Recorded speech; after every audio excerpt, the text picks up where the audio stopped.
বন্ধুরা চলে এলাম ছোট্ট একটি ভিডিও নিয়ে। তো আজকের ভিডিওটি থাকছে বিয়ে বাড়ির উপরে।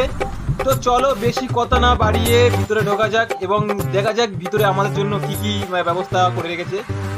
তো শুরুতেই ঢুকতেই দেখতে পেলাম যে বাঁদিকে চায়ের দোকান। আহা ভুলে চলেছে, না না চায়ের দোকান না, ওটা পানের দোকান হবে। তো ওটা এখন নয়, ওটা শেষের দিকে ফিরে আসবো, সবার লাস্ট। আগে খাওয়ার ব্যবস্থাটা কোথায় কি করেছে ওটা আগে দেখি চলো, কারণ বাঙালি আর যাই হোক খাওয়ার ব্যবস্থাটা কিন্তু সবসময় আগে। হ্যাঁ এই তো চলে এলাম, বেশ ভালোই পরিষেবা আছে দেখছি। এই তো দুটো মেয়ে দাঁড়িয়ে আছে। হ্যাঁ এখান থেকে খাবারের প্লেট দেওয়া হবে, বুঝতে পেরেছি। তাহলে ক্যামেরাম্যান ভালো করে দেখে নাও এবং চারদিকটা একটু দেখিয়ে দাও আমাদের বন্ধুদেরকে, দর্শকদেরকে।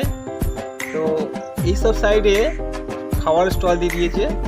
হয়েছে হয়েছে অনেক হয়েছে, চলো এবার সেকেন্ড ফ্লোরে যাওয়া যাক। লোকে না পেলে পেটুক বলবে, খাওয়া নিয়ে পড়ে হবে। তো চলো বন্ধুরা